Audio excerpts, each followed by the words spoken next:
வணக்கம் மக்களே, இது நம்ம நம்பர்ஸ். இன்னைக்கு நம்ம ஓவர் கேட் மன்ஹாவோட அடுத்த சாப்டர்ஸ் தான் பார்க்க போறோம். சோ வீடியோக்குள்ள போறதுக்கு முன்னாடி மறக்காம வீடியோ லைக் கொடுத்துட்டு பாருங்க. சோ வாங்க வீடியோக்குள்ள போலாம். நம்ம போன சாப்டர்ஸ்ல என்ன பார்த்திருப்போம்னா, நம்ம கிரேட் இருக்கால, இந்த பெகன் ஆர்கிபெலகோ அப்படின்னு சொல்லி ஒரு இடத்துக்கு போயிருப்பான். சோ இது என்ன இடம் அப்படின்னு கேட்டீங்கன்னா, இது ஒரு 66 சின்ன சின்ன ஐலாண்ட்ஸ். இந்த ஒரு ஐலாண்டுக்குள்ள ஒவ்வொரு ஐலாண்ட்லயும் ஒவ்வொரு மிஷன் இருக்கும். இங்க நம்ம கிரேட் எதுக்காக வந்திருக்கான் அப்படின்னா, இந்த ஐலாண்ட்ஸ்ல 25 இருந்து 29 ஐலாண்டுக்குள்ள ஏதோ ஒரு ஐலாண்ட்ல வைஸ் மாஸ்டர் 6 அப்படின்னு சொல்லி ஒருத்தர் இருப்பாரா. இத பத்தி நம்ம கிராவல் தான் சொல்லிருப்பான். ஆக்சுவலா இவருக்கு மட்டும் தான் ஈஸ்டர்ன் கான்டினென்ட்க்கு போறதுக்கான வழி தெரியும். நம்ம கிரேட் ஈஸ்டர்ன் கான்டினென்ட்டை எக்ஸ்ப்ளோர் பண்ணனும்ல, அதுக்காக தான் இந்த மாதிரி போய் கேட்டிருப்பான். இப்போ நம்ம கிரேட் அந்த இடத்துக்கு போய் கிளம்பி போயிருவான். ஆனா போனதுக்கு அப்புறம் தான் நம்ம கிரேட்டுக்கு தெரிய வரும், அவனோட எபிலிட்டிஸ்க்கு அந்த ஐலாண்ட் ரொம்ப பக்காவா இருக்கும். அந்த ஒரு காரணத்தால ஃபர்ஸ்ட் 9 ஐலாண்ட அசால்ட்டா கிளியர் பண்ணிடுவான். நம்ம கிரேட்டுக்கு ரொம்ப ஈஸியா முடிஞ்சு போயிடும். இதோட தான் போன சாப்டர்ஸ் விட்டு போனோம். இப்போ இதுல இருந்து கண்டினியூ பண்ணுவோம். இந்த ஒரு சாப்டர் ஆரம்பிச்சது. இப்போ நம்ம கிரேட் அடுத்து 10வது ஐலாண்டுக்குள்ள வந்திருப்பானா. அவன் வந்த உடனே அந்த இடத்துல ஒரு பெரிய பாக்ஸ் இருக்கும். அந்த மொத்த ஐலாண்டை கவர் பண்ற அளவுக்கு ஒரு பெரிய பாக்ஸ். இந்த பாக்ஸ் கிட்டத்தட்ட ஒரு 2 கிலோமீட்டர் ஒயிட் இருக்கும். சோ அந்த அளவுக்கு ஒரு பெரிய ஐலாண்டா எடுத்துக்கலாம். இப்போ இந்த ஒரு ஐலாண்ட்ல என்ன மிஷன் வரப்போகுது அப்படின்றது நம்ம கிரேட்டுக்கு தெரியல. ஆனா உள்ள நுழைஞ்ச உடனே நம்ம கிட்ட பார்க்கக்கூடியது எல்லாமே நல்லா துருப்பிடிச்சு போன இரும்பு கம்பிகள் இருக்கும்ல,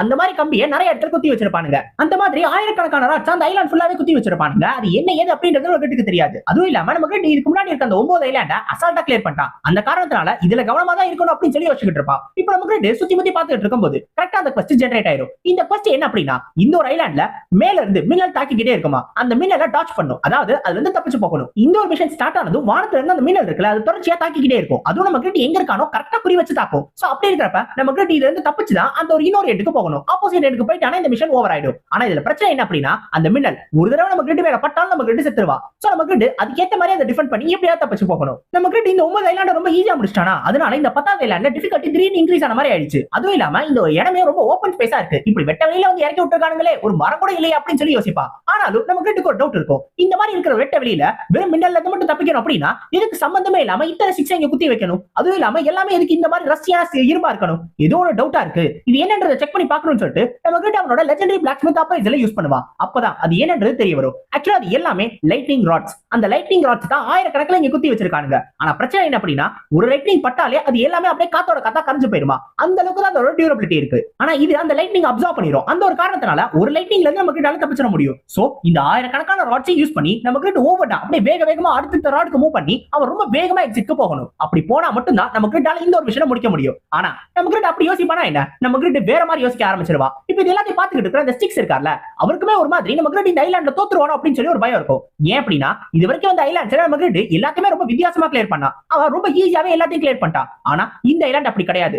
ஏன்னா இது வரைக்கும் இந்த பெகன் ஆர்கிபெலகோக்கு வந்தவங்க மொத்தம் 392 பேர் மட்டும் தான் இந்த ஒரு ஐலாண்டுக்கு வந்திருக்காங்க. ஆனா இந்த ஒரு ஐலாண்ட்ல இருந்து வெறும் 65 பேர் மட்டும் தான் பாஸ் ஆகி அடுத்த ஐலாண்டுக்கு போயிருக்காங்க. இது வரைக்கும் நம்ம கிட்ட பண்ணதெல்லாம் பார்த்து இவருக்கு லேசா நெஞ்சு வலிக்க ஆரம்பிச்சிருச்சு. ஆனா இந்த ஒரு ஐலாண்ட் இவனால கூட இந்த மாதிரி தப்பிக்கவே முடியாது அப்படின்னு சொல்லி தான் யோசிப்பாரு. ஏன்னா நம்ம கிட்ட இது வரைக்கும் யூஸ் பண்ண ஆர்டிஃபேக்ட்ஸ் எல்லாத்தையும் வச்சு இந்த லைட்னிங்ல இருந்து அவனால தப்பிக்கவே முடியாது. அதுவும் இல்லாம லைட்னிங் ஒரு தடவை பட்டா கூட அவன் செத்துருவான். சோ அவனோட பிசிக்கல் கேப்பபிலிட்டிஸை நம்ம மட்டும் தான் இந்த ஐலாண்டை அவன் பாஸ் பண்ண முடியும். சோ அப்படி இருக்கிறப்ப கண்டிப்பா இவனால ஒண்ணுமே பண்ண முடியாது அப்படின்னு யோசிச்சுட்டே பாப்பாரா, அந்த மேஜிக் ஆர்ப்ல ஒரு வித்தியாசமான ஒரு விஷயம் போயிட்டு இருக்கும். என்ன அப்படின்னா, நம்ம கிட்ட பக்கத்துல ஒரு ஃபர்னேஸை உருவாக்கி அதுல அடுப்பை பத்த வச்சு அவன் பாட்டுக்கு பக்கத்துல உருக்க ஆரம்பிச்சிருவான். இதை பார்த்தோன்னே இந்த 6க்கு ஒண்ணுமே புரியாது. எங்க இருந்து இவ்வளவு பெரிய அடுப்பு எடுத்துட்டு வந்தான், அதுவும் இல்லாம சம்பந்தமே இல்லாம என்னென்னவோ பண்ணிக்கிட்டு இருக்கான், ஐலாண்டுக்கு நடுவுல இந்த மாதிரி எல்லாம் பண்றானே அப்படின்னு. இப்ப நம்ம கிட்ட இருக்கால, ஆக்சுவலா இந்த ராட்ஸை பார்க்கும்போதே நம்ம கிட்ட தெரிஞ்சிருச்சு, இந்த ராடால ஒரு லைட்டிங் தான் தாங்க முடியும் அப்படின்னா இத்தனை ராடையும் போய் கலெக்ட் பண்ணிட்டு ஒன்னொன்னா தாண்டி போறதுக்கு கண்டிப்பா வேஸ்ட் தான். அந்த அளவுக்கு நம்ம கிட்ட பொறுமையும் இல்ல. ஆனா நம்ம கிட்ட யாரு, லெஜெண்டரி பிளாக்ஸ்மித். அந்த ஒரு காரணத்தினால அந்த ராட்ல 2-3 எடுத்து அதை மொத்தமா உருக்கி அதுக்குள்ள இருக்க இந்த இம்பியூரிட்டிஸ் எல்லாத்தையும் ரிமூவ் பண்ணி ரஸ்ட் எல்லாத்தையும் ரிமூவ் பண்ணி அது ஒரு பெர்ஃபெக்ட்டான லைட்னிங் ராடா மாத்தி இருப்பான். எத்தனை லைட்னிங் வந்து பட்டாலும் அப்படியே தாங்கக்கூடிய டியூரபிளான லைட்னிங் ராட உருவாக்கிடுவான். என்னதான் அவசரத்துல செஞ்சிருந்தாலும் லெஜெண்டரி பிளாக்ஸ்மித்தோட சிஷ்ய புள்ளையில அதெல்லாம் பெர்ஃபெக்ட்டா உருவாக்கிருப்பான். இப்போ இத பார்த்த உடனே நம்மளுக்கு லேசா நெஞ்சு வலிக்க ஆரம்பிச்சிரும். ஏன்னா அதிர்ச்சி தரக்கூடிய விஷயங்களாவே அவர் அடிக்கடி பார்த்துக்கிட்டே இருக்காரு. ஏற்கனவே நமக்கு ஆரம்பத்துல மேஜிக் யூஸ் பண்ணா, ஸ்வாட் ஸ்விங் பண்ணா, ட்ரெஷர் பாக்ஸ் எல்லாத்தையும் ஏதோ தீஃப் ஓபன் பண்ற மாதிரி ஓபன் பண்ணா, அதுக்கப்புறம் என்னன்னா மேஜிக்கல் ஆர்டிஃபேக்ட்ஸ் வச்சிருந்தான், அதோட சேர்த்து பெட்டெல்லாம் வேற எடுக்கிறான். இப்ப பிளாக்ஸ்மித்திங் வேற பண்றான். தன்னால பார்க்க முடியாத, தன்னால யோசிக்கவே முடியாத எல்லா விஷயங்களையும் ஒரே ஆளா பண்றான். இததான் அவரால் தாங்கிக்கவே முடியல. இப்படியே ஹார்ட் வெடிச்சு செத்துருவோம்னு சொல்லி யோசிக்க ஆரம்பிச்சாரு. திரும்பி இந்த குவெஸ்ட் ஆரம்பிச்ச உடனே நமக்கு இது என்கிட்ட நான் பிடிச்சிட்டு இருக்கு அப்படின்னு சொல்லிட்டு டக்குன்னு கார்டன்ஸ் கிட்ட அந்த லைட்னிங் ராட கொடுத்துட்டு அவன் பார்க்ல வாக்கிங் போற மாதிரி போயிட்டு இருப்பான். நமக்கு ஒருவேளை அடுத்த ஐலாண்ட்ல கஷ்டமா இருக்குமோ அப்படின்னு சொல்லி தான் யோசிச்சுட்டே இருந்தான். ஆனா ஒரு கர்மமும் இல்ல. 9 ஐலாண்ட் ஈஸியா கிளியர் பண்ணிட்டான். இப்ப 10வது ஐலாண்ட் அசால்ட்டா கிளியர் பண்ணிட்டான். நம்ம 6 யோசிப்பாரு, யாரு சாமி நீ, எங்க இருந்து வந்த அப்படின்னு. திரும்பி நம்மளுக்கு இப்ப எஸ்ஏ குரூப்போட அந்த கொரியன் பிரான்ச்சை காட்டுவாங்க. நம்ம பிரசிடென்ட் லீ இருக்கார்ல, அவரு இப்ப இந்த பாரிஸ்ல இன்டர்நேஷனல் காம்படிஷன் ஆரம்பிக்க போதுல அந்த செகண்ட் இன்டர்நேஷனல் காம்படிஷன், அதுக்கான வேலையெல்லாம் பாத்துக்கிட்டு இருக்காரு. இன்னும் 2 மாசத்துல அந்த காம்படிஷன் வரப்போகுது அப்படின்றதுனால ரொம்ப ரொம்ப பிஸியா தான் இருக்காரு. ஆனா அதே நேரத்துல அவரால் அந்த காம்படிஷனை மட்டும் பார்க்க முடியாது. ஏன்னா இந்த கேம்குள்ள மார்பியஸால பிரெடிக்ட் பண்ண முடியாத ஒரு 5 பேர் இருக்காங்க. அவங்கள மிராக்கிள் 5 அப்படின்னு சொல்லி ஒரு பேர் வச்சிருக்காரு. இந்த 5 பேரும் என்னென்ன பண்றாங்க, இவங்க எந்த மாதிரியான சேஞ்சஸ் ஸ்டோரிக்கு கொண்டு வராங்க அப்படின்றதை இவர் கண்காணிச்சுக்கிட்டே இருக்கணும். அப்படி பண்ணா மட்டும் தான் இவரால அதுக்கப்புறம் ஏதாவது சேஞ்ச் வந்தாலும் அதுக்கேற்ற மாதிரி இந்த கேமை மாத்த முடியும். ஆனாலும் இப்ப வரக்கூடிய இந்த சேஞ்சஸ் இருக்குல்ல, இதை பார்த்து அவரே எதிர்ச்சி ஆயிடுவாரு. ஏன்னா அந்த மார்பியஸ் என்ன தெரியுமா சொல்லும், கிரிட் கிராவல் கூட சண்டை போட்டுட்டா, ஆக்னஸ் போய் பிரகாமோட சோலை கண்டுபிடிச்சிட்டா, அதே மாதிரி மிச்ச 2 பேர் லெவல பாக்குறாங்க அப்படின்னு. இதை கேட்ட உடனே அவருக்கு ரொம்ப அதிர்ச்சி ஆயிரும். ஆக்சுவலா ஆக்னஸ் பிரகாமோட சோலை தேடுறான் அப்படின்றது அவருக்கு ஏற்கனவே தெரியும். சோ எப்ப இருந்தாலும் அவன் கண்டுபிடிச்சிருவான் அப்படின்றது தெரியும். ஆனா கிரிட் கிராவல் சண்டை இதை அவர் எதிர்பார்த்திருக்கவே மாட்டாரு. அவருக்கு ஒண்ணுமே புரியாது. டக்கன் மார்பியஸை பார்த்து ஆமா ஏன் அவங்க சண்டை போட்டாங்க அப்படின்னு சொல்லி கேட்கும்போது அப்பதான் மார்பியஸ் சொல்லும், ஆக்சுவலா கிராவலுக்கு அந்த ஸ்வாட் செயின் குவெஸ்ட் வந்துருச்சு, அதனாலதான் சண்டை போட போயிருக்கான் அப்படின்னு. ஓஹோ, ஸ்வாட் செயின் குவெஸ்ட் அதுக்குள்ளேயுமே அவனுக்கு வந்துருச்சா? அவன் ரொம்ப ரொம்ப வேகமாவே இம்ப்ரூவ் ஆயிட்டு இருக்கான். அப்ப அந்த குவெஸ்ட் வந்துருச்சு அப்படின்னா அவன் கிரிட் கூட சண்டை போட்டானா கண்டிப்பா கிரிட் ஜெயிச்சிருப்பான். அப்ப அடுத்த லெஜெண்டரி கிளாஸ் வந்துருச்சா, அடுத்த ஸ்வாட் செயின் வந்துட்டானா அப்படின்னு சொல்லி கேட்கும்போது அப்பதான் மார்பியஸ் இன்னும் அதிர்ச்சியான ஒரு தகவலை கொடுக்கும். ஆக்சுவலா கிரிட் தான் அந்த ஃபைட்ல ஜெயிச்சான், கிராவல் தோத்து போயிட்டான் அப்படின்னு. இதுதான் அவருக்கு ரொம்ப பெரிய ஷாக்கா கொடுத்திருக்கும். ஏன்னா கிராவல் ரொம்ப ரொம்ப ஸ்ட்ராங்கான ஆளு. கிராவல் ஒருத்தன் தோக்கடிக்கணும் அப்படின்னா அது கண்டிப்பா ஆக்னஸா மட்டும் தான் இருக்கணும். ஏன்னா ஆக்னஸ் கிட்ட மட்டும் தான் அவனை கவுண்டர் பண்றதுக்கான நிறைய பவர்ஸ் இருக்கு. ஆனா அப்படி இருக்க வேண்டிய கிராவலை நம்ம கிரிட் தோக்கடிச்சிட்டாங்க, இதுக்கு வாய்ப்பே கிடையாது, எப்படி ஆச்சு அப்படின்னு சொல்லி கேட்கும்போது அப்பதான் அந்த மார்பியஸ் என்ன ஏது அப்படின்றத சொல்லும். ஆக்சுவலா நம்ம கிராவல் அவனோட எக்யூப்மென்ட் நல்ல ஸ்டேட்ல இல்ல, அதே மாதிரி அவனோட ஸ்டாமினாவுமே நல்லா இல்ல. அவன் ஏற்கனவே சண்டை போட்ட காரணத்தினால ரொம்ப மோசமான நிலைமையில தான் இருந்தான். அப்படியே திரும்பி சண்டை போட்டதுனால அவனால கிரிட்ட தோக்கடிக்க முடியல. இருந்தாலும் இந்த மார்பியஸ் இருக்குல்ல, நம்ம கிரிட்டுக்கும் கிராவலுக்கும் சண்டை ஆரம்பிக்கும் போது கண்டிப்பா இதுலயுமே கிராவல் தான் ஜெயிப்பான் அப்படின்னு சொல்லி இது பிரெடிக்ட் பண்ணுச்சு. ஆனா அந்த பிரெடிக்ஷனை மீறி நம்ம கிரிட் வந்துட்டான். அதுவும் இல்லாம சண்டைக்கு நடுவுல இந்த கிராவல் 185 தடவை அதோட பிரெடிக்ஷனை மீறி போயிருக்கான். ஆனா நம்ம கிரிட் 13 தடவை அதோட பிரெடிக்ஷனை மீறி போயிருக்கான். ஆனா அந்த 13 தடவையிலே நம்ம கிரிட் இந்த ஒரு ஃபைட்டை அவனுக்கு ஏத்த மாதிரி மாத்தி ஜெயிச்சிட்டான். அவங்க 5 பேருக்கு மிராக்கிள் 5 என்ன சும்மா நான் பேர் வச்சாரு. அந்த 5 பேருமே மிராக்கிள்ஸை கொண்டு வரக்கூடியவங்க, மார்பியஸோட பிரெடிக்ஷனை மீறி போறவங்க. அதனால மட்டும் தான் அவங்களுக்கு அந்த மிராக்கிள் 5 அப்படின்ற பேரு. இப்போ இந்த ரைடனை பார்க்கிறதுக்கு ஒரு புது கெஸ்ட் வந்திருப்பாங்க. யார் அப்படின்னா ஞாங் மோங் அப்படின்னு. என்னடா இது ஜிலேபியை பிச்சு போட்ட மாதிரி ஒரு பேர் அப்படின்னு சொல்லி கேட்டீங்கன்னா இவன் வேற யாரும் கிடையாது, அந்த ஆக்டிங் சூறாவளி இருக்கால அந்த கிம் டோஹியோன். அவன் தான் இவன். பெட் மிஎஸ்டன் கூட ஒரு கிளாஸ் வச்சிருப்பான்ல. ஏற்கனவே நம்ம கிரிட் கிட்ட கேட்டப்ப நீ ஓவர் கில்ல சேர்ந்து போ அப்படின்னு சொல்லி நம்ம கிரிட் சொல்லிருப்பான். அதனால இப்ப சேர்றதுக்காக தான் வந்திருப்பான். ஆக்சுவலா இந்த டெசர்ட்ல நிறைய ஸ்ட்ராங்கான மான்ஸ்டர் இருக்கும். இருந்தாலும் இவன் எதுவுமே பண்ணாது. ஏன் அப்படின்னா அதுங்க எல்லாத்தையுமே டெம்பரரியா பெட்டா மாத்திருப்பான். இந்த மாதிரியான ஒரு ஸ்கில் இவன்ட்ட இருக்கும். சோ இந்த தான் பார்த்து தான் நம்ம கிரிட்டுமே இவனை சேர்த்துக்கிடுவான். இப்ப இவனுமே இந்த இடத்த வந்து பார்த்துட்டு ரொம்ப ஆச்சரியப்படுவான். ஏன்னா இந்த ரைடன் ஒரு பெரிய சிட்டி, அந்த மாதிரியான சிட்டியை வெறும் ஒரு பிளேயர் கட்டி ஆடுறாரு அப்படின்னா அப்ப எந்த அளவுக்கு பெரிய ஆளா இருக்கணும் அப்படின்னு சொல்லி யோசிச்சுட்டு இருப்பான். இப்ப இதை பத்தி எல்லாம் யோசிச்சுக்கிட்டே அவன் வரும்போது அவனை பொறுத்த வரைக்கும் அவன் நோயை பார்க்க போறான். அதுதான் அவனுக்கு இருக்கிறதே பெரிய சந்தோஷம். என்னோட தலைவன் நோயை நான் போய் பார்க்க போறேனே, ஃபேன் கஃபேல நான் ஒரு பெரிய ஃபேன் சொல்ல போறேன், அவர் கால்ல விழுக போறேன் அப்படி இப்படின்னு என்னென்னமோ யோசிச்சுட்டு போவான். ஆனா போகும்போது எப்பயும் முட்டுக்கட்டை போடுற மாதிரியே இப்பயும் முட்டுக்கட்டை போடுறதுக்கு நம்ம பியாரோ வந்துருவாரு. நம்ம பியாரோ உடனே அவனை பார்த்துட்டு தம்பி யார் பண்ணி அப்படின்னு சொல்லி கேட்பாரு. இவன் அவன் யாருன்னு சொன்ன உடனே தம்பி நான் உன்னை தங்கி தூரத்துல இருந்தே பாத்துக்கிட்டு இருக்கேன், உன் கூடவே இந்த அனிமல்ஸ் ஃபாலோ பண்ணிட்டு வருது, அப்ப இந்த அனிமல்ஸ் எல்லாத்தையும் நீ கண்ட்ரோல் பண்ற, அப்ப இதே மாதிரி பெரிய சைஸ் கால் இருக்கும்ல அது எல்லாத்தையும் உன்னால கண்ட்ரோல் பண்ண முடியும்ல, அதுக்கு எல்லாத்தையும் ட்ரைனிங் கொடுக்க முடியும்ல, அதுங்களுக்கு ட்ரைனிங் கொடுத்தீங்கன்னா கண்டிப்பா ஃபார்மிங் அதுக்கு ஹெல்ப் பண்ணுங்க. அதனால நீ என்ன பண்ற அப்படின்னா என் கூட வர அந்த காளைகள் எல்லாத்துக்கும் ட்ரைனிங் கொடுத்து நம்ம ஃபார்மிங்க ஸ்டார்ட் பண்ணுவோம் அப்படின்றவாரு. அவனுக்கு ஒண்ணுமே புரியாது, யார் இந்த பைத்தியக்கார ஆளு, அது வந்து நீங்க தப்பா புரிஞ்சுக்கிட்டீங்கன்னு நினைக்கிறேன், நான் ரைடனுக்கு போக வந்திருக்கேன் ஃபார்மிங் பண்ண வரலன்னு சொல்லும்போது தம்பி நீ தான் தப்பா புரிஞ்சுக்கிட்ட, ரைடன் கூட நீ கால் எடுத்து வைக்கணும் அப்படின்னா என் பர்மிஷனோட தான் நீ உள்ள போக முடியும், என் பர்மிஷன் இல்லாம உன்னால போவே முடியாது, நீ வா சீக்கிரம் வா மாடெல்லாம் வெயிட் பண்ணுதுன்னு. ஐயா யார் இந்த பைத்தியக்கார ஆளு, நம்ம முதல்ல கிரிட் கிட்ட கான்டாக்ட் பண்ணுவோம் சொல்லிட்டு நம்ம கிட்ட கான்டாக்ட் பண்ண ட்ரை பண்ணுவான். ஆனா நம்ம கிட்ட பெகன் ஆர்கிபெலாகுல இருக்கிறதுனால அந்த மெசேஜஸ் எதுவுமே போகாது. இப்ப கிரிட் போகும் இல்லையா, சரி ரூபியாவது கான்டாக்ட் பண்ணுவோம் சொல்லி சீக்கிய கான்டாக்ட் பண்ணுவான். ஆனா அவங்க லாகின் ஆயிருக்க மாட்டாங்க, அவ்வளவுதான். இப்ப நேரா நம்ம பியாரோ கிட்ட மாட்டிக்கிடுவான். பியாரோ உடனே தம்பி அங்க இருப்பா பாத்துக்கிட்டு இருக்க, வெறுமனையன் வெட்டியா பாக்குறதுக்கு, நம்ம வா நம்ம போய் அந்த மாடி எல்லாத்தையும் ட்ரைனிங் பண்ணுவோம், ஃபார்மிங் இன்னைக்கே ஸ்டார்ட் பண்ணுவோம் அப்படின்பாரு. இப்ப இந்த மாதிரி வெறுப்பை தரான்னு தெரிஞ்ச உடனே யோ நான் யாருன்னு தெரியுமா, ஒரு ஃபார்மர் என்னைய தோக்கடிக்க ட்ரை பண்றியா அப்படின்னு சொல்லி பியாரோ கூடவே சண்டை போட ட்ரை பண்ணுவான். அவ்வளவுதான், பியாரோ அங்கேயே அவனை அடிச்சு துரத்தி திருப்பி அவனை அப்படியே தரத்தரன்னு எடுத்துட்டு போயிருவாரு. இதுக்கப்புறம் அவனுக்கு வேற வழியே கிடையாது. இப்ப ரைடனுக்கு ஒரு புது மாடு மேய்க்கிற ஆள் கிடைச்சாரு. எப்படி ரைடன்ல புது சேஞ்சஸ் எல்லாம் நடக்குதோ அதே மாதிரி நம்ம கிரிட்டோட அடுத்த ஐலாண்ட்லயே நிறைய சேஞ்சஸ் நடக்கும். அது என்ன அப்படின்னா ஆக்சுவலா நம்ம கிரிட் 11வது ஐலாண்டுக்கு போனால அங்க ஒரு ரைட நம்ம கிரிட் கம்ப்ளீட் பண்ணும். இந்த ரைட்ல நம்ம கிரிட் லிசார்ட் பண்ணி எதிர்த்து சண்டை போட்டோம், அதாவது பள்ளியன்ஸ் இருக்காங்கல்ல அவங்களை எதிர்த்து. ஆனா இவங்க எல்லாருமே லெவல் 230ல இருப்பாங்க. ஆனா அது மட்டும் கிடையாது, இவங்க எல்லாரும் சீக்கிரமா ரீஜெனரேட் ஆவாங்க. இதுதான் இருக்கிறதே பெரிய பிரச்சனை. ஆக்சுவலா நம்ம கிட்ட ஆரம்பத்திலே ஃப்ளையை யூஸ் பண்ணி பார்த்திருப்பான். அப்ப தூரத்துல இருக்கக்கூடிய அதுங்களோட அந்த குடிசைக்கு பக்கத்துல 3 குளம் இருக்கும். அந்த குளத்துல இருந்து தான் எங்களுக்கு பவர் வருது. ஆக்சுவலா நம்ம கிட்ட கடைசி 10 ஐலாண்ட பார்த்த உடனே இதுலயும் ஒண்ணு இருக்காது அப்படின்னு சொல்லி லைட்டா ஒரு எண்ணத்துல இருந்தா. ஆனா வந்த உடனே அது எவ்வளவு பெரிய தப்பான எண்ணம் அப்படின்றத புரிஞ்சுக்கிட்டா. இந்த ஐலாண்டு டக்குனு கஷ்டமாயிருச்சு. அது மட்டும் கிடையாது, இந்த ஒரு ரைட ஃபைட்ல அவன் ஜெயிக்கணும் அப்படின்னா அதுக்கு அங்க சென்டர்ல நிக்கக்கூடிய லிசார்ட் குவீனை தோக்கடிக்கணும். ஆனா பிரச்சனையே அந்த லிசார்ட் குவீனை அவனால ரீச்சே பண்ண முடியல. நார்மலா இந்த லிசார்ட் குவீனை தோக்கடிச்சா உங்களுக்கு அந்த பிங்க் லெதர் அப்படின்னு சொல்லி ஒரு ஐட்டம் டிராப் கிடைக்கும். ஆனா இந்த ஒரு ஐலாண்ட்ல அந்த மாதிரி எதுவுமே கிடைக்காது. இந்த ஐலாண்டை பொறுத்த வரைக்கும் இந்த ஐலாண்ட்ஸ்ல அவன் எந்த மான்ஸ்டர் தோக்கடிச்சாலும் ஐட்டம் டிராப்னு எதுவுமே இருக்காது. எக்ஸ்பீரியன்ஸ் மட்டும் தான் கிடைக்கும்.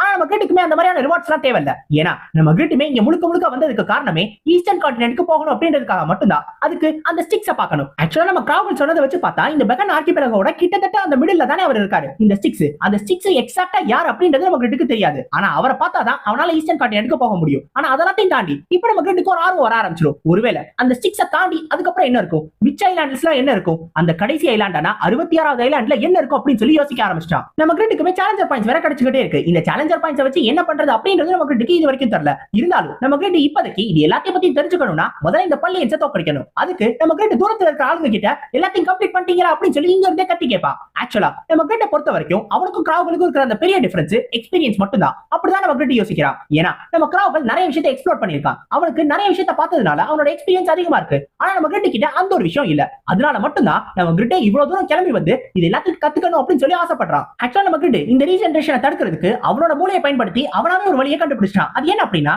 டக்கன் போர்ட்டபிள் ஃபர்னேஸை உருவாக்கி அதுல கார்டன்ஸ் கிட்ட கொடுத்து ஒரு பெரிய ஸ்டீல் பிளேட்டை உருவாக்குவான். இப்ப ராண்டி நோய் கிட்ட கொடுத்து இது எல்லாத்தையும் எடுத்துக்கொண்டு போய் மூடுங்க அப்படின்னு சொல்லிடுவான். இப்ப நோய், ராண்டி அப்புறம் கார்டன்ஸ் நீங்க எல்லாம் எடுத்துக்கொண்டு போய் நேரா அந்த பாட்டை மூட ஆரம்பிச்சிருங்க. நம்ம கிரிட் இன்னும் ரியலைஸ் பண்ணலனாலும் நம்ம கிரிட்டும் அவனால முடிஞ்ச எல்லாத்தையுமே ஒரு ஃபைட்ல யூஸ் பண்றான். அதை அவன் இன்னும் தெரிஞ்சுக்கல. அதுதான் அவனோட பலம் அப்படின்றத அவன் இன்னும் புரிஞ்சுக்கல. அவனை பொறுத்த வரைக்கும் சண்டை போறது மட்டும் தான் பலம்னு யோசிக்கிறான். ஆனா தன் கிட்ட இருக்கிற எல்லாத்தையும் பயன்படுத்துறதுதான் பலம் அப்படின்றத போக போதான் புரிஞ்சுக்கிறவா. இப்ப நம்ம கிட்ட கரெக்டா இந்த 3 பாயிண்ட் மூடிட்டானா ரீஜெனரேஷன் பண்றதுக்கான அந்த பவர் வராம போயிடுச்சா, இது எல்லாத்துக்கும் ஒயரை புடுங்கின மாதிரி ஆயிடும். என்ன ஒயரை புடுங்கிட்டாங்களா, இனி அவ்வளவுதாண்டி உங்களை ஈஸியா காலி பண்ணிடுவேன் பாருன்னு சொல்லிட்டு இவ்வளவு நேரமா பொறுமையா காத்து வச்சிருந்த ஸ்வாட் டான்ஸை யூஸ் பண்ண ஆரம்பிச்சிருவா. டிரான்ஸ்ஜெண்டர் லிங்கை யூஸ் பண்ண உடனே ஒரே அட்டாக் அத்தனை பேரையும் காலி பண்ணிடுவான். நம்ம கிரிட்டுக்கு இந்த மாதிரி யோசிச்சு சண்டை போடுறது ரொம்ப ரொம்ப பிடிச்சிருக்கும். ஏன்னா நார்மலா நம்ம கிரிட்டு பாஸ் மான்ஸ்டர் கூட சண்டை போட்டிருக்கான். அந்த ஹெல்காவா இருக்கட்டும் மத்தவங்களா இருக்கட்டும் அதுங்க கூட சண்டை போடும்போது அதுங்க தோக்கடிக்கிறது முழுக்க முழுக்க நம்ம கிரிட்டோட கையில தான் இருக்கும். ஆனா இப்படி இல்லாம இந்த ஐலாண்ட்ஸ் எல்லாத்தையும் தோக்கடிக்கிறதுக்கு நம்ம கிரிட்டு ஒவ்வொரு தடவையும் வேற வேற ஐடியாஸை யோசிக்கணும். சோ அந்த மாதிரி ஐடியாஸ் எல்லாம் யோசிக்கிறது நம்ம கிரிட்டுக்கு ரொம்ப பிடிச்சிருக்கும். அதனாலதான் இந்த ஐலாண்ட்ஸ் எல்லாமே அவனுக்கு ரொம்ப ஃபன்னா இருக்கும். இப்ப இதே வைபோட நம்ம கிரிட்டு அடுத்த 8 ஐலாண்டை கம்ப்ளீட் பண்ணி இப்ப 19வது ஐலாண்டையும் கம்ப்ளீட் பண்ணிட்டான். இப்ப அடுத்து அவன் போக போறது 20வது ஐலாண்டுக்குள்ள. மத்த ஐலாண்ட்ஸ் மாதிரி இந்த ஒரு 20வது ஐலாண்டும் நம்ம கிரிட்டுக்கு நிறைய சேலஞ்சிங்கான விஷயத்தை கொடுக்க போகுது. இப்ப நம்ம கிரிட்டு 20வது ஐலாண்டுக்குள்ள நுழைஞ்சிருவான். இதுல இந்த 11ல இருந்து 19க்குள்ள இந்த 19வது ஐலாண்டு தான் ரொம்ப நேரம் எடுத்துக்கிச்சு. ஏன்னா அதுல இருக்கக்கூடிய ரைடை கம்ப்ளீட் பண்றதுக்கு நம்ம கிரிட்டுக்கு ரொம்ப நேரம் ஆயிடுச்சு. ஆக்சுவலா இந்த 19 ஐலாண்ட்ஸ் நம்ம கிரிட்டு கம்ப்ளீட் பண்றதுக்கு 45 மணி நேரம் மொத்தம் ஆயிருக்கு. இந்த 45 மணி நேரம்னா ஒரிஜினல் டைம்ல 15 மணி நேரம். அதனாலதான் நம்ம கிரிட்டு ரொம்ப டயர்டா இருப்பான். அதுவும் இல்லாம நம்ம கிரிட்டு இப்ப 306 போயிட்டானா சரி இந்த இடத்துல ஒரு பிரேக் எடுத்துக்கலாமா அப்படின்னு யோசிச்சுட்டு இருக்கும்போது அப்பதான் நம்ம கிரிட்டு கவனிப்பான் அந்த இடம் ஃபுல்லாவே ரொம்ப இருட்டா இருக்கும். இவ்வளவு நேரமா நல்ல வெளிச்சமா தானே இருந்துச்சு, அதுக்குள்ளே எவன் லைட் ஆஃப் பண்ணுது எவன்டாவே அப்படின்னு சொல்லி மேல பாப்பானா பார்த்தா சூரியனை ஏதோ ஒன்று வந்து அப்படியே மூட ஆரம்பிச்சிடும். ஆக்சுவலா எக்லிப்ஸா இருக்குமோ அப்படின்னு சொல்லி அவனுக்கு ஒரு டவுட் இருக்கும். ஆனா அது வெறும் எக்லிப்ஸ் மட்டும் கிடையாது. வந்து மூடுறது ரொம்ப வித்தியாசமான ஒண்ணு. ஒரு அகோரமான மூன் வந்து மூடி இருக்கும். அது ஃபுல்லாவே நிறைய கண்ணு வேற இருக்கும். நம்ம கிரிட்டுக்குமே அதை பார்க்கும்போது ரொம்ப அருவருப்பா இருக்கும். சே இது என்ன கருமோ இது அப்படின்னு சொல்லி யோசிச்சுட்டு இருப்பான். இப்ப நம்ம கிரிட்டுக்கு அந்த ஆப்ஜெக்டிவ் என்ன அப்படின்றது அந்த சிஸ்டம் சொல்லிடும். அது என்ன அப்படின்னா இந்த 20வது ஐலாண்டை கிராஸ் பண்ணும். சிம்பிளா இந்த எண்ட்ல தான் அந்த எட்டுக்கு போகணும். ஆனா அது அவ்வளவு ஈஸி கிடையாது. ஆக்சுவலா மேல ஏதோ ஒன்று வந்து இப்ப இந்த சூரியனை மூடுச்சுல அதோட பேரு ஹெல்மூன். இந்த ஹெல்மூனோட கண்ணுல இருந்து நம்ம கிரிட் தப்பிச்சு அது கண்ணிலே படாம அந்த எட்டுக்கு போகணும். இதுதான் இந்த இடத்துல இருக்கக்கூடிய ஆப்ஜெக்டிவ். நம்ம கிரிட்டுக்கு இந்த பேரை கேட்ட உடனே ஹெல்மூனா ஒருவேளை ஹெல்ல சேர்ந்த மூணா இருக்குமோ அப்படின்னு சொல்லி யோசிக்க ஆரம்பிச்சிருவா. ஏன்னா நம்ம கிரிட் ஏற்கனவே ஹெல்லுக்கு போயிருக்கா. ஆனா அதுவுமே மனுஷங்களோட உலகம் மாதிரி தான் இருந்துச்சு. ஒருவேளை நைட் நேரம் இந்த மாதிரி தான் இருக்குமோ அப்படின்னு சொல்லி யோசிக்க ஆரம்பிச்சிருவா. இப்ப நம்ம கிரிட்டுக்கு இது என்ன அப்படின்றது தெரிய வந்தா மட்டும்தான் இந்த மிஷனை எப்படி கம்ப்ளீட் பண்றது அப்படின்றது ஐடியா வரும். சோ அதை பத்தி யோசிச்சுட்டு இருக்கும் போது டக்குனு இந்த சிஸ்டம் இன்னொரு விஷயத்த சொல்லும். அதாவது நம்ம கிரிட்டுக்கு ஹெல்ப் பண்றதுக்கா ஒரு ஹெல்பர் ஃபேரி அந்த இடத்துக்கு வந்துரும். இது என்னடா அது ஹெல்பர் ஃபேரி அப்படின்னு நம்ம கிரிட்டு யோசிச்சுட்டு இருக்கும் போது டக்குனு ஒன்னு உருவாகும். ஒரு மாதிரி எலி சைஸ்ல ரெக்க முளைச்ச மாதிரி ஒன்னு இருக்கும். இதோட பேரு வின்.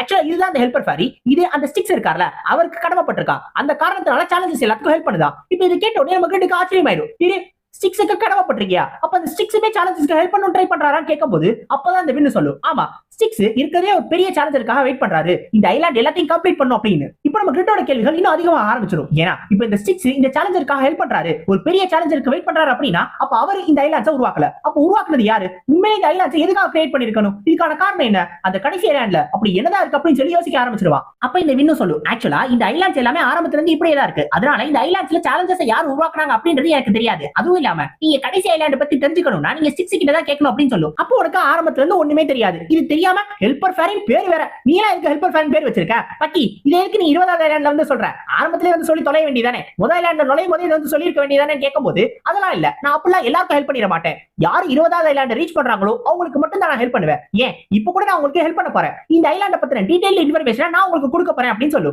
இந்த ஹெல்மெட் இருக்குல்ல, அந்த ஹெல்மெட்ல மொத்தம் 66,666 கண்ணு இருக்கா. இந்த எல்லா கண்ணுல இருந்து தப்பிச்சு போகணுமா? அதுவும் இல்லாம இந்த ஹெல்மெட் அசையக்கூடிய எல்லாத்தையும் கண்டுபிடிச்சிருமா. அதுதான் இருக்கிறதே பெரிய பிரச்சனை. அந்த ஒரு காரணத்தினால அசையாம இருக்கணுமா. ஒவ்வொரு 5 செகண்டுக்கும் அதோட கண்ணு மூடுமா. அது 1 செகண்ட் தான் மூடுமா. அந்த 1 செகண்ட்ல இவங்க அசைஞ்சு ஒரு ஸ்டெப்பா எடுத்து வைக்கணும். அப்படியே ஒவ்வொரு ஸ்டெப்பா எடுத்து வச்சு ஒரு வழியா இந்த ஐலாண்ட கம்ப்ளீட் பண்ணிடலாம். இதுதான் இது கொடுக்கக்கூடிய அந்த ஹெல்ப்ஃபுல்லான இன்ஃபர்மேஷன். இத கொடுத்தோனே நமக்கு ரெண்டு பாராட்ட ஆரம்பிச்சிடுவான்.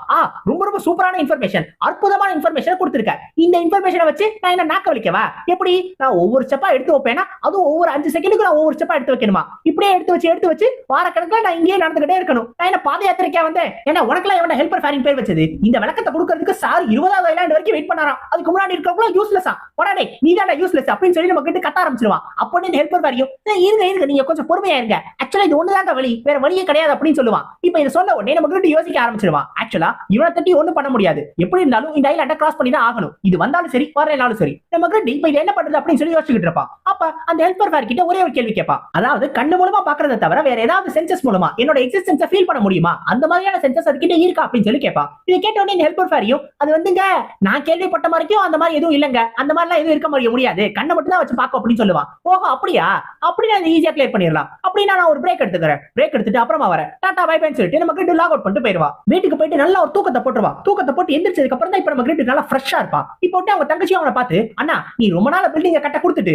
அவங்க பக்கமே போறதே இல்லையா, அதனால நீ அப்பப்போ போய் செக் பண்ணிட்டு வருவியா, அதான் அவங்க சொன்னாங்க அப்படின்னு சொல்லுவா. இதை கேட்ட உடனே ஓ அப்படியா, நீ என்ன பண்றேன்னா அப்பா அம்மா கூட்டிட்டு போயிட்டு நீயே செக் பண்ணிட்டு வந்துரு, நான் திருப்பி கேம் குள்ள லாகின் ஆக போறேன் அப்படின்னு சொல்லுவா. இதை கேட்ட உடனே அவங்க தங்கச்சியும் கேட்பா, இந்த மாதிரி கேம் விளையாண்டுக்கிட்டே இருக்கியே கொஞ்ச நேரமா ரெஸ்ட் எடுக்கலாம்ல, ஏன்னா நீ கொஞ்ச நேரம் தான் தூங்குற நேரத்தை தவிர மிச்சம் எல்லா நேரமும் கேம் குள்ள தான் இருக்க, கொஞ்சம் உன்னோட உடம்பை பார்த்துக்கோ சொல்லும் போது அப்ப நம்ம கிட்ட சொல்லுவான், நானும் ஒரு சேலஞ்சர் தானே, அப்ப கண்டிப்பா இம்ப்ரூவ் ஆயிட்டே இருக்கணும்ல, நானும் இப்ப இம்ப்ரூவ் ஆயிட்டு தான் இருக்கேன் அப்படின்னு சொல்லிட்டு திருப்பி லாகின் பண்ண போயிடுவா. இப்ப இதை பார்த்த உடனே அவங்க தங்கச்சிக்கு ரொம்ப வித்தியாசமா இருக்கும். ஏன்னா ஆரம்பத்துல அவங்க அண்ணன் எப்ப பார்த்தாலும் பணம் அப்படின்னு ஓடிக்கிட்டே இருந்தா, ஆனா இப்ப அப்படி இல்லாம பணத்தை தாண்டி நிறைய விஷயங்களை பார்க்க ஆரம்பிச்சிட்டா. இப்ப உண்மையிலே அவன் இம்ப்ரூவ் ஆயிட்டா அப்படின்னு சொல்லி தான் அவங்க தங்கச்சிக்கு ஒரு ஃபீலிங் இருக்கும். இப்ப நம்ம கிட்ட திரும்பி அந்த இடத்துக்கு வந்துருவா. அவன் உள்ள லாகின் ஆன உடனே திருப்பி அதே இடத்துல இருந்தா ஸ்டார்ட் பண்ணுவா. ஆக்சுவலா quest ஆரம்பிச்சதுக்கு அப்புறம் தான் நமக்கு லாக் அவுட் பண்ண முடியாது, ஆனா questக்கு முன்னாடி எவ்வளவு நேரம் வேணா லாக் அவுட் பண்ணிக்கலாம். இப்ப அதனால தான் ரெஸ்ட் எடுத்துட்டு வந்திருக்கான். இப்ப இந்த 6 இது எல்லாத்தையும் பாக்குறவர் என்ன தெரியுமா யோசிப்பாரு, இந்த ஐலாண்டை இவரால கிளியர் பண்ண முடியாதோ அப்படின்னு சொல்லி தான் யோசிச்சுட்டு இருப்பாரு. ஏன்னா அவர் ஒவ்வொரு ஐலாண்டுக்கு இதே தான் யோசிக்கிறாரு. ஆனா இந்த ஒரு ஐலாண்டு பர்டிகுலரா ரொம்ப ரொம்ப கஷ்டமா, ஏன்னா ஒவ்வொரு 5 செகண்டுக்கு அவங்களால ஒரு ஸ்டெப் தான் எடுத்து வைக்க முடியும்ல,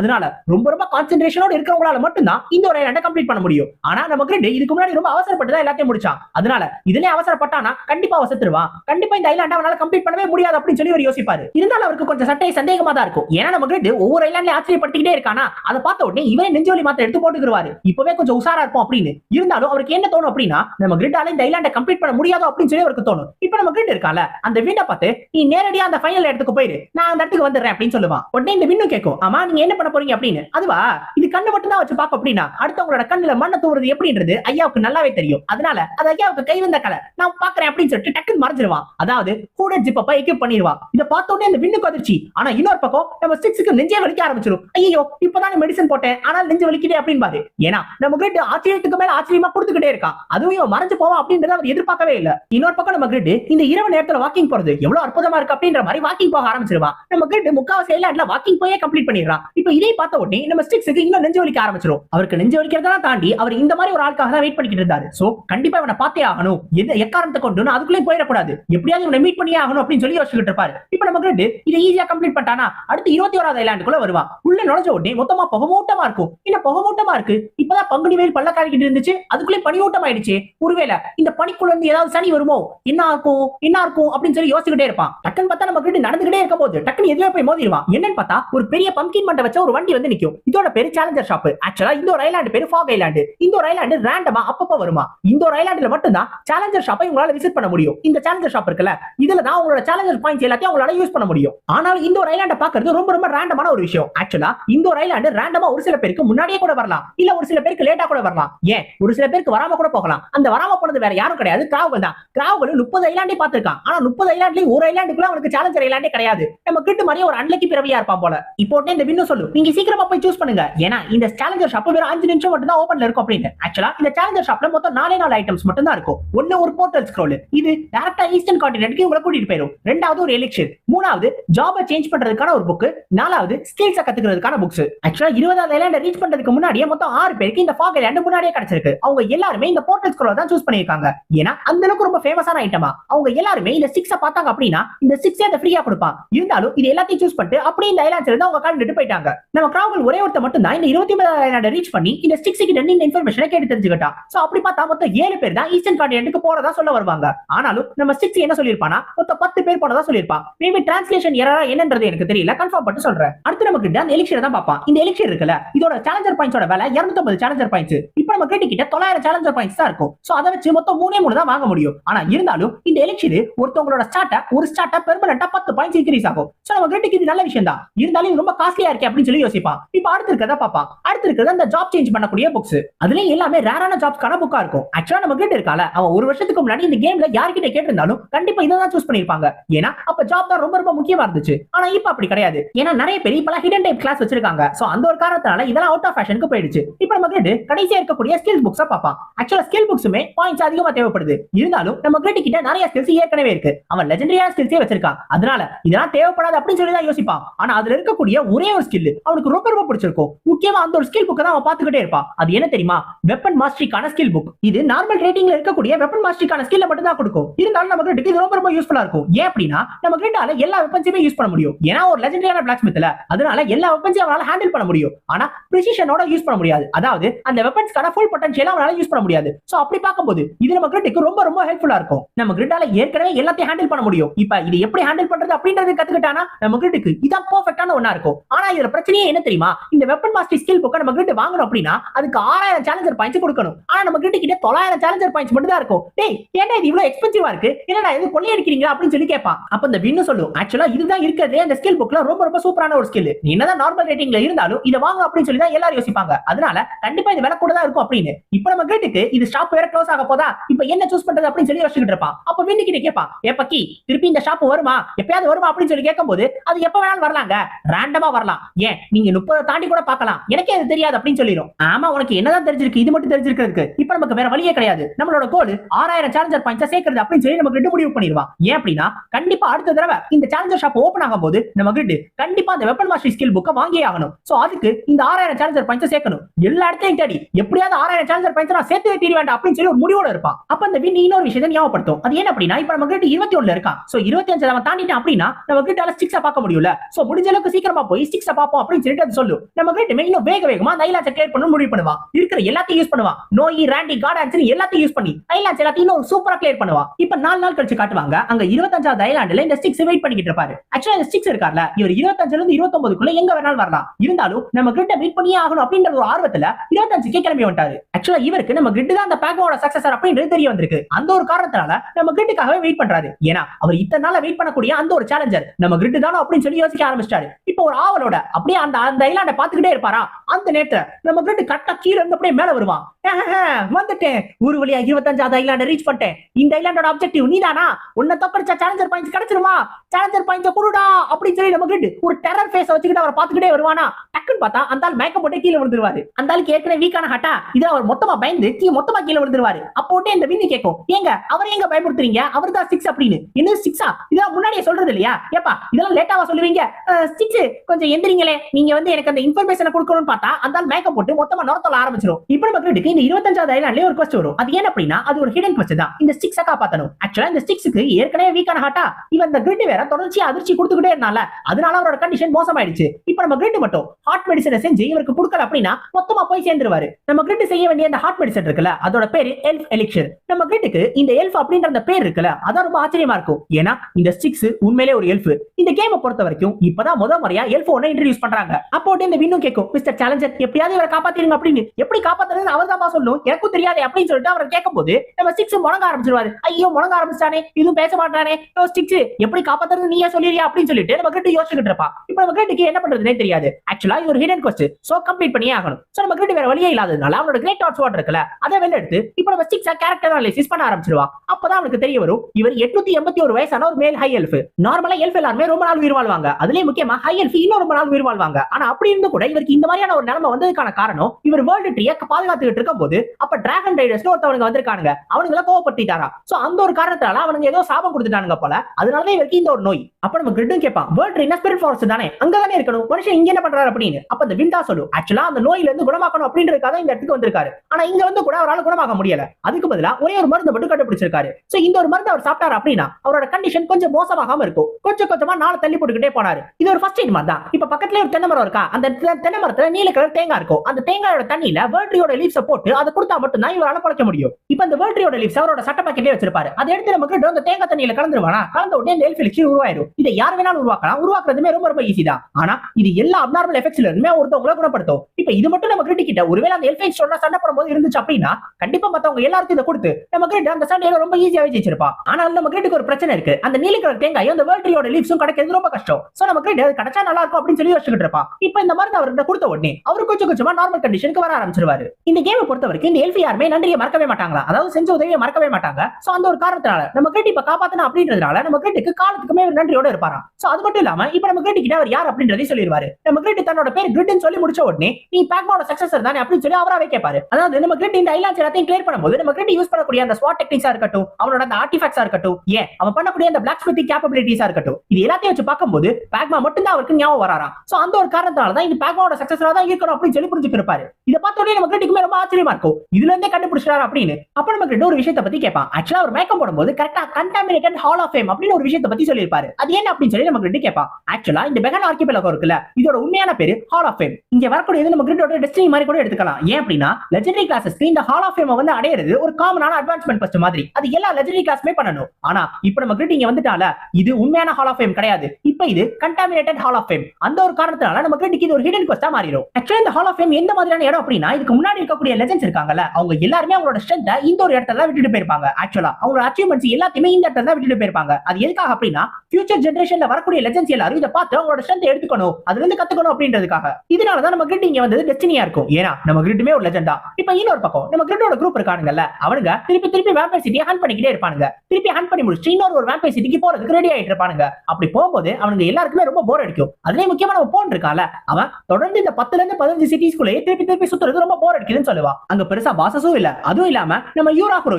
இவங்களா லெவல் ரொம்ப கம்மியா இருக்காங்க, அதனால அவங்களால பெருசா பெரிய லெவல்ல லெவல் இன்க்ரீஸ் ஆக முடியும். ஆனா நம்ம போன் ரேகஸ் மாதிரியான ஆட்கள்லாம் ஏற்கனவே லெவல் அதிகமா இருக்காங்க. சோ அவங்க அடுத்த லெவலுக்கு போறதுக்கு இன்னும் நிறைய எக்ஸ்பீரியன்ஸ் தேவை. இப்ப திருப்பி திருப்பி அதே வேம்பயர்ஸ் கூட சண்டை போறதுனால அவங்களோட எக்ஸ்பீரியன்ஸ் அந்த அளவுக்கு இன்க்ரீஸ் ஆக மாட்டேங்குது. அதனாலதான் இவங்க ரொம்ப போர் அடிக்குது அப்படின்னு சொல்றாங்க. அப்ப நம்ம ஹீரோ திருப்பி நம்ம கிரிட்டோட அந்த வார்னிங் இருக்குல்ல, அதை பத்தி ஞாபகப்படுத்துவான். ஆக்சுவலா நம்ம கிரிட் என்ன சொல்லியிருக்கான், நீங்க திருப்பி 9க்குள்ள இருக்கிற வேம்பயர் சிட்டிக்கு போகாதீங்க, ஏன்னா அந்த இடத்துல மேரி ரோஸ் இருக்கிறதுக்கு வாய்ப்பு இருக்கு, அவர்கிட்ட மட்டும் பிரச்சனை வச்சுக்காதீங்க அப்படின்னு சொல்லியிருப்பான். அதனால மட்டும் தான் இவங்க இத்தனை நாளா இதே பண்றாங்க. ஆனா நம்ம ஜிஷ்காவுக்குமே நல்லா தெரியும். ஏன் அப்படின்னா இப்ப நம்ம கிரிட் இருக்கால, நம்ம கிரிட் எந்த அளவுக்கு வளர்ந்துட்டா அப்படின்றது இவங்க எல்லாருமே அவங்களோட கண்ணால பாக்குறாங்க. நம்ம கிரிட் என்னதான் கிராவுகளை அன்னைக்கு லக்ல தோக்கடிச்சிருந்தாலும் நம்ம கிரிட் அவன் கூட சண்டை போடுற லெவலுக்கு, அவன் கூட ஒரு ஈக்குவலா ஸ்டாண்டிங்ல இருக்கிற லெவலுக்கு வந்துட்டான்ல, அதை பார்க்கும்போது இவங்க எல்லாருக்கும் ரொம்ப ரொம்ப ஆச்சரியமா இருக்கும். அப்ப நம்ம கிரிட் அந்த லெவலுக்கு போயிட்டான் அப்படின்னா அவன் கூட போய் இவங்க எல்லாரும் நிக்கிறோம்னா அப்ப இவங்களும் அந்த அளவுக்கு ஸ்ட்ராங்கா மாறணும்ல.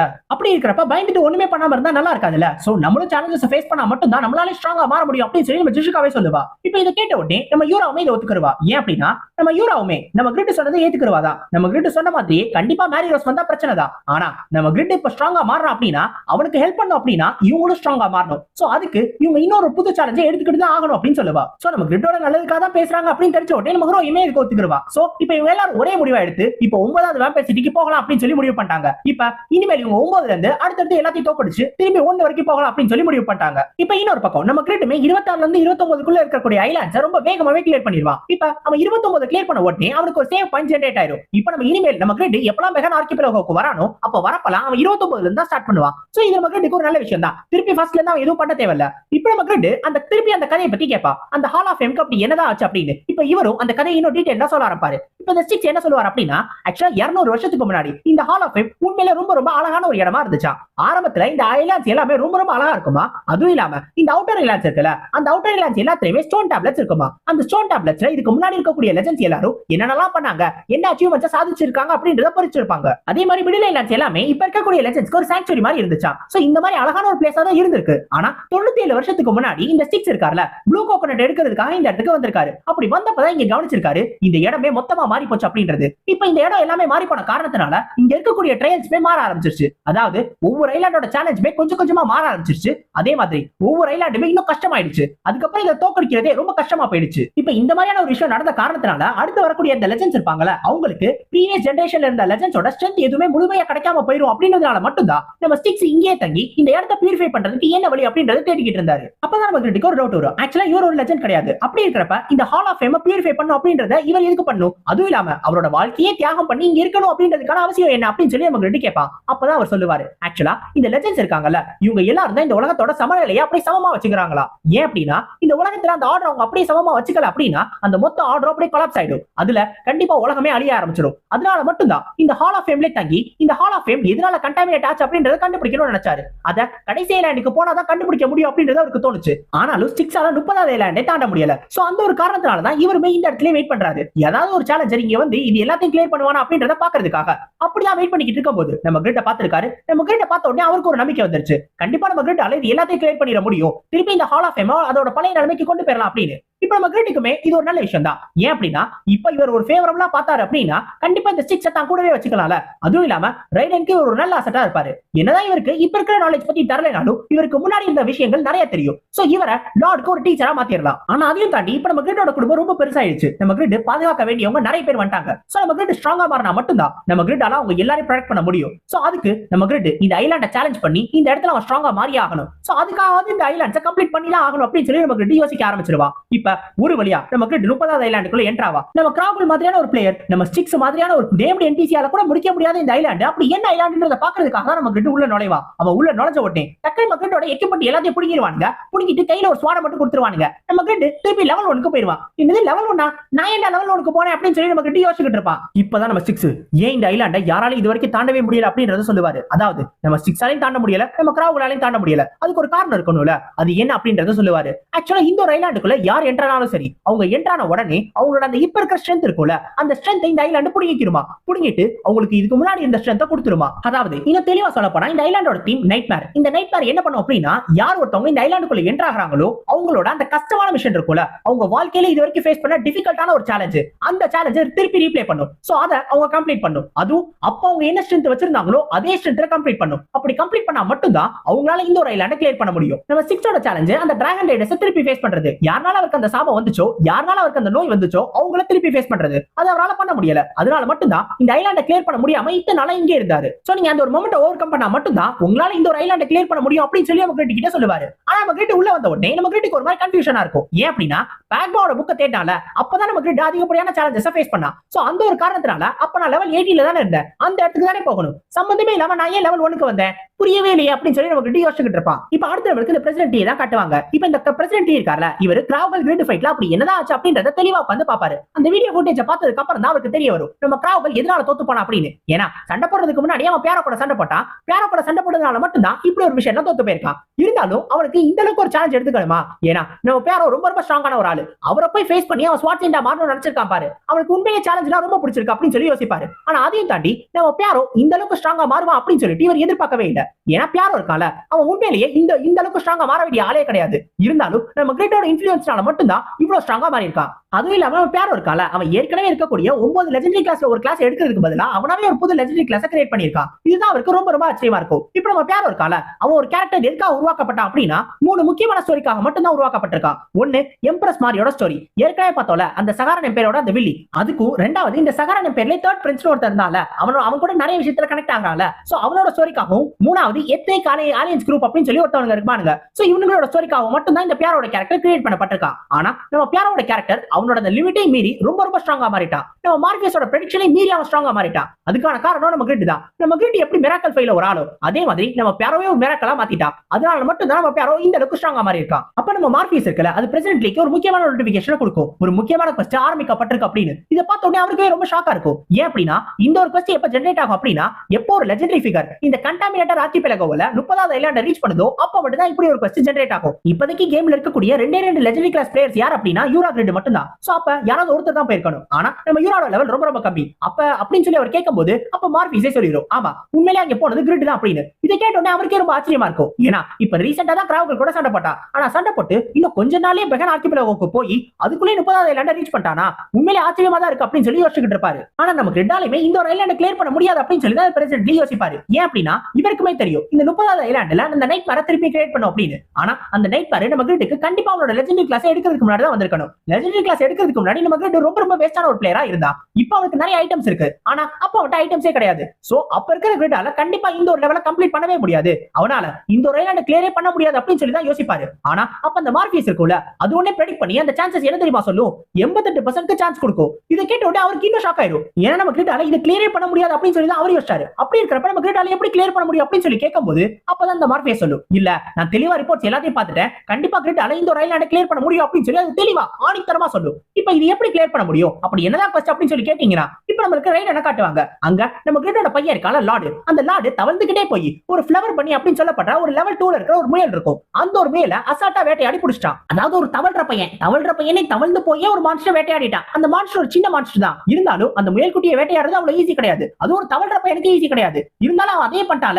ஆனா இவன் அப்பங்காரா இருக்கான நம்ம கிரிட் இருக்கிறதே அதிகமான முறை செத்து போனது இந்த ஒரு மான்ஸ்டர் கிட்ட தான். அதாவது இந்த முயல் குட்டி கிட்ட தான் நம்ம கிரிட் இருக்கிறதே அதிகமா செத்து போயிருப்பான். அதனால நம்ம கிரிட் அந்த 30வது ஐலாண்ட்ல ஃபேஸ் பண்றதும் இந்த முயல் குட்டியை தான். அது மட்டும் இல்லாம பக்கத்துல ஒரு மான் குட்டி இருக்கும். நம்ம கிரிட் இந்த முயல் குட்டி கிட்ட 253 தடவையும் அந்த மான் குட்டி கிட்ட 267 தடவை செத்து போயிருப்பான். ஆக்சுவலா எல்லாருமே இந்த கேமை முதல்ல ஸ்டார்ட் பண்ணும்போது பேட்ரியானோட ஹண்டிங் கிரவுண்ட்ல தான் இறக்கி விடப்படுவாங்க. அங்க போய் இறங்கின உடனே இவங்க எல்லாருமே இந்த முயல் குட்டியும் மான் குட்டியும் தான் வேட்டையாடணும். இதை வேட்டையாடினாங்க அப்படின்னா அடுத்து அவங்க லெவல் 2க்கு போயிடலாம். லெவல் 2க்கு பேட்ரியானோட சிட்டிக்கு போயிருவாங்க. ஆனா நம்ம கிரிட் இது கிட்ட தான் அதிகமான முறை அடி வாங்கி இங்கேயே கடந்து நம்ம கிரிட் இந்த லெவல் 1லயே ரொம்ப நாள் இருந்திருக்கான். ரொம்ப நாள் இருந்ததுக்கு அப்புறம் தான் அவன் லெவல் 2க்கே போயிருக்கான். இப்போ உங்களுக்கு தெரிஞ்சிருக்கும் நம்ம கிரிட் எந்த அளவுக்கு கேவலமா கேமை விளையாண்டுருப்பா அப்படின்னு. நான் ஏற்கனவே சொல்லியிருப்பேன் நம்ம கிரிட்டுக்கு தான் இருக்கிறதுல இந்த கேமை விளையாடவே தெரியாது அப்படின்னு. ஆனா நம்ம கிரிட்டுக்கு பின்னாடி வரானே நம்ம ஸ்டிக்ஸ், அவர் இதை ஏத்துக்கவே மாட்டாரு. ஏன்னா ஏதோ ஐலாண்டுக்கு அட்ரஸ் மாதிரி வந்துட்டோம் அப்படின்னு சொல்லி யோசிப்பாரு. ஏன்னா நம்ம கிரிட் தான் இந்த பெகன் ஆர்கிபெலகோவே காப்பாத்த வந்த ஒரு ஆளா. சோ அப்படி ஒரு ஆளு இப்படி அவமானப்படுத்துறது நம்ம கிரிட்டுக்கு இந்த சேலஞ்சா கொடுக்கிறது. நம்ம கிரிட் எவ்வளவு பெரிய சேலஞ்சஸ் எல்லாம் ஃபேஸ் பண்ணிருப்பான்.